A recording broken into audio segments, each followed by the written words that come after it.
Oke, seperti kabar-kabar yang sudah kalian dengar dari sosial media, bahwa season kedua dari serial anime Kimetsu no Yaiba itu akan tayang di tahun ini. Nah, lebih tepatnya pada musim gugur sekarang ini. Tapi pertanyaan sekarang itu gini, akan bercerita tentang apakah nih season keduanya nanti dan kenapa anime Kimetsu no Yaiba itu begitu sangat populer? Oke, untuk awalan kali ini kita akan mulai breakdownnya dari sini.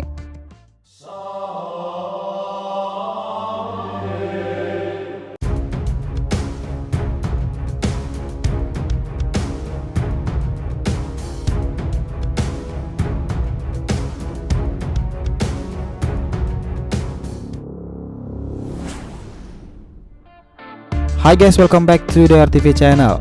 Nah, kali ini kita akan membahas mengenai breakdown dari Kimetsu no Yaiba ini, terutama mengenai season keduanya yang dijadwalkan untuk tayang pada musim gugur di tahun ini.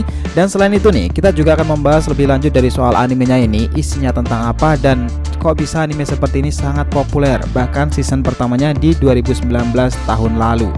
Oke, biar nggak salah persepsi, silahkan simak sampai akhir ya. Sini sebagai catatan nih, video ini mengandung sedikit spoiler untuk anime dan chapternya sendiri. Dan juga video ini tidak dimaksudkan untuk mengunggul-unggulkan anime ini. Dan dalam kata lain, tujuan video ini hanya sebagai hiburan dan pengetahuan belaka bagi teman-teman yang suka menonton dari cerita Kimetsu no Yaiba. Nah, Kimetsu no Yaiba atau bahasa Inggrisnya itu dikenal sebagai Demon Slayer ini adalah sebuah seri anime shonen yang diadaptasi dari manga karya Koyoharu Gotunge. Yang mana seri manga ini sudah diterbitkan di Weekly Shonen Jump terbitan Shueisha sejak tahun 2016 dan tamat pada tahun 2020 silam sebenarnya. Nah, ini artinya serial Kimetsu no Yaiba ini diterbitkan dari penerbit yang sama dengan Naruto, One Piece, Black Clover, My Hero Academia, Jujutsu Kaisen, dan Haikyuu atau bahkan Hunter x Hunter, yang mana semuanya juga merupakan seri shonen yang besar pula. Nah, kita berbicara soal manganya nih. Kita tahu bahwa manganya sendiri dari Kimetsu no Yaiba ini terbit dalam 23 volume hingga chapter terakhirnya di chapter 205 itu, dan telah mencetak rekor sebagai salah satu seri chapter dengan penjualan tertinggi dengan jumlah sekitar 150 juta kopi di tahun 2020. Nah, angka ini adalah angka yang sangat besar karena melampaui banyak seri shonen besar lainnya seperti Attack on Titan dan juga JoJo Bizarre Adventure. Nah, sejauh ini animenya itu sudah tayang sebanyak satu musim yang berisi 26 episode pada tahun 2019 silam, dan ini dilanjutkan dengan sebuah movie yang terkenal kemarin itu yang berjudul dengan Mugen Train yang tayang di bioskop Jepang pada Oktober 2020 silam, dan ini sempat masuk ke bioskop Indonesia pada Januari 2021. Nah, nggak cuma itu aja nih, anime ini juga telah mendapatkan berbagai penghargaan seperti New Type Anime Award 2019 dan Crunchyroll Anime Award 2020 dan juga Tokyo Anime Award Festival 2020. Nah, ini bisa dibilang bahwa Kimetsu no Yaiba ini memang salah satu anime terbaik hingga saat ini. Nah, pertanyaannya, kok bisa sih penghargaan yang diterima sebegitu banyaknya? Nah, sebelum kita masuk ke sini, kita akan ada sedikit spoiler buat chapternya sendiri dan juga filmnya yang terakhir itu. Jadi sekali lagi nih, buat kalian yang nggak mau kena spoiler, sebaiknya tutup video ini dan cari video kami yang lainnya, oke? Cerita Kimetsu no Yaiba ini berpusat di seorang anak laki-laki bernama Tanjiro Kamado yang tinggal pada era Taisho, yaitu sekitar tahun 1912 hingga tahun 1925 di sebuah pedesaan di daerah sekitar pegunungan dengan keluarganya sendiri.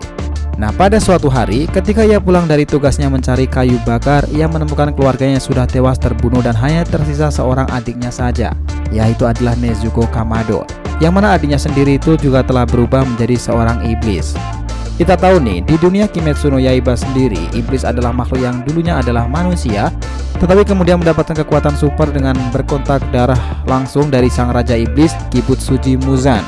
Nah, para iblis ini meresahkan karena untuk bertahan hidup mereka hidup dengan bergantung pada darah manusia lainnya, dan di sini dalam kata lainnya nih, memangsa manusia lainnya satu persatu. Nah, karena inilah mereka diburu oleh sekelompok pemburu iblis atau yang dikenal sebagai Demon Slayer Corps. Oke.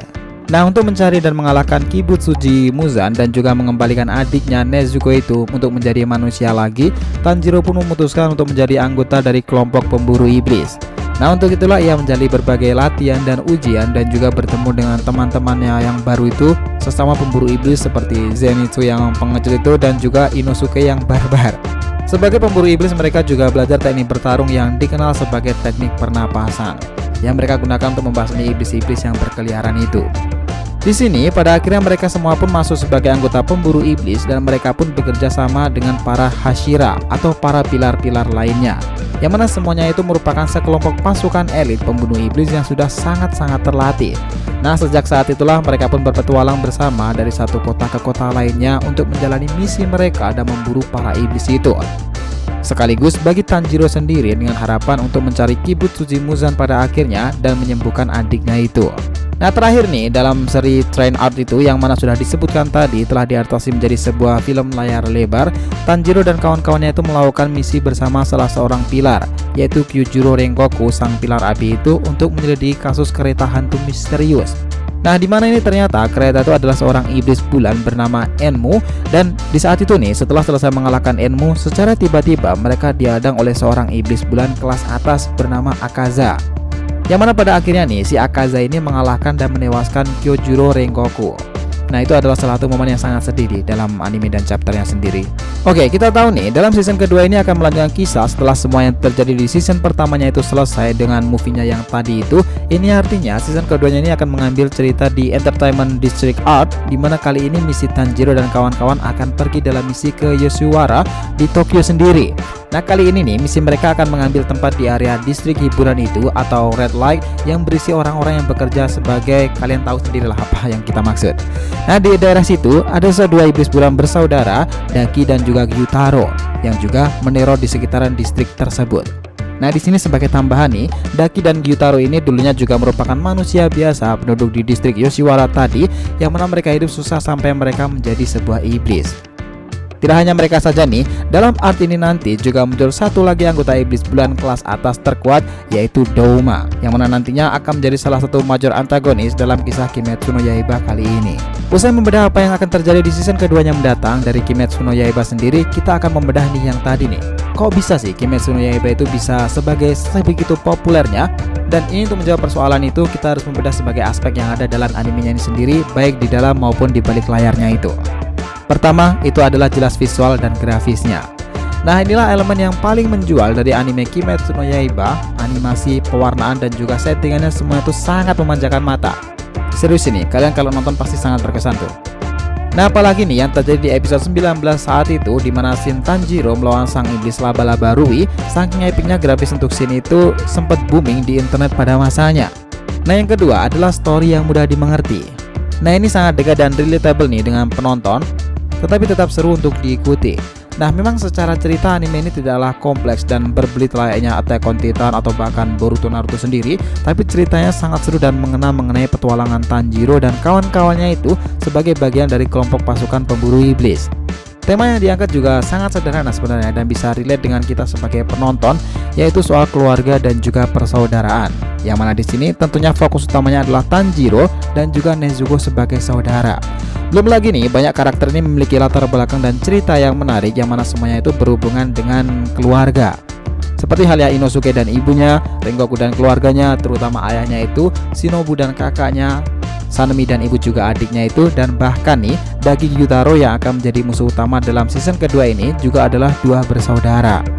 Nah, belum lagi nih, di sini karakter-karakter perempuan itu tidak digambarkan dengan fan service yang berlebihan, sehingga serial ini relatif aman ditonton sebagai bersama keluarga, yang mana ini tidak mengherankan nih jika melihat di Jepang sana ternyata serial ini sangat populer di kalangan orang-orang belia. Dan yang ketiga nih, settingannya itu sangat unik, yaitu di zaman Taisho.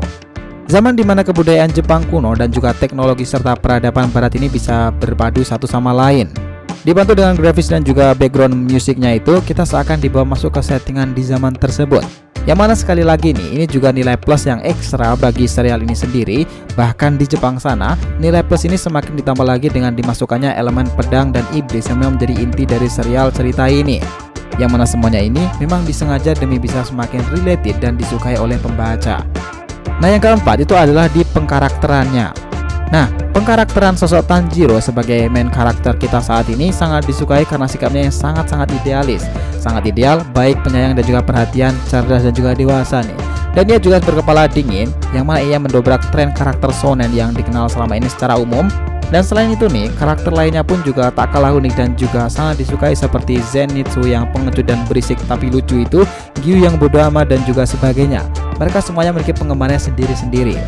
Nah, kita lanjut yang kelima dan yang terakhir ini mungkin harus diakui nih bahwa visual, pengkarakteran, musik dan juga berbagai aspek lainnya dalam anime Kimetsu no Yaiba itu karena orang-orang di baliknya semuanya adalah satu perusahaan yang sangat populer.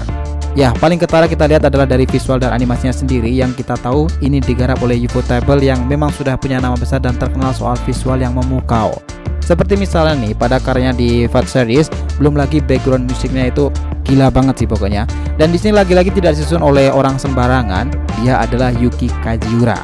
Yang memang secara pengalaman dalam menyusun background music untuk anime itu tidak perlu diragukan lagi guys.